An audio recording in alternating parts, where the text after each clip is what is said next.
আমাদের সঙ্গে রয়েছেন সঞ্জয় সিং। তার পরিচয় বোধহয় বলা যায় যে বিজেপির দীর্ঘদিনকার লড়াইয়ের অন্যতম মুখ। সঞ্জয় দাও অনেক লড়াই এবং আজকে বিধানসভায়। একটা কথা বলি, আমরা দীর্ঘদিন ধরে লড়াই করছি। এত ভালো দিন আমাদের মধ্যে আসবে এটা কল্পনার মধ্যে ছিল।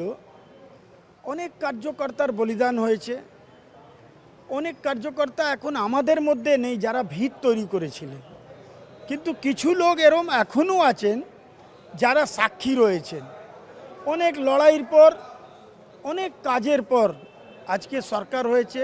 শ্যামাপ্রসাদ মুখার্জির মাটিতে শ্যামাপ্রসাদ মুখার্জির সরকার, ভারতবর্ষের সরকার ছিল কিন্তু এই মাটিতে ছিল না। আজকে আমরা খুব গৌরবান্বিত। পশ্চিমবাংলার প্রত্যেকটা মানুষকে যে আমাদেরকে দুহাত তুলে আশীর্বাদ দিয়েছেন তাদেরকে আমরা হাত জোড় করে প্রণাম করছি যে এই ভালো দিন নিয়ে আসার জন্য। কোন কোন কাজগুলো আপনার এলাকায় মূলত প্রাধান্য দেবেন আগামী দিন?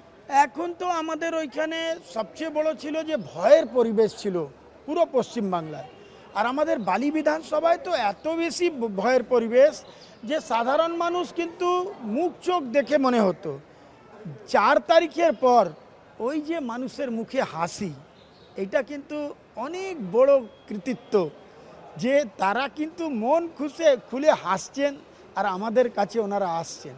এটা অনেক বড় জিনিস আমাদের কাছে। আপনি আগের থেকে কিছুটা মেদ ঝরিয়েছেন এবং আপনার এই যে হাসি, সেটাতে কিন্তু একটা জিনিস খুব প্রমাণ হচ্ছে যে দীর্ঘদিন ধরে যে লড়াই, কখনো সাংগঠনিক ক্ষেত্রে উত্থান, কখনো পতন, সেইখান থেকে এই জায়গা আপনাকে বেশ কিছুটা তৃপ্তি দিয়েছে।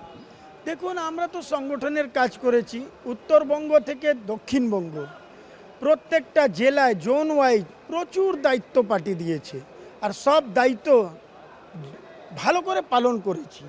প্রধানমন্ত্রীজির সভা, যত কাজ দল দিয়েছে, অনেক সময় সেই কাজ থেকে অনেক সময় আপনাকে সরেও থাকতে হয়েছে। হ্যাঁ, আমরা একজন সাধারণ কর্মী, পার্টি যা দায়িত্ব দিয়েছে সে দায়িত্ব পালন করার চেষ্টা করেছি।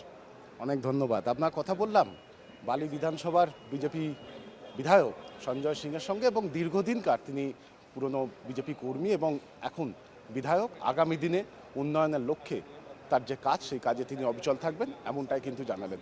ক্যামেরায় সূর্যশঙ্কর অধিকারীর সঙ্গে ত্রয়ন চক্রবর্তী, কেটিভি বাংলা।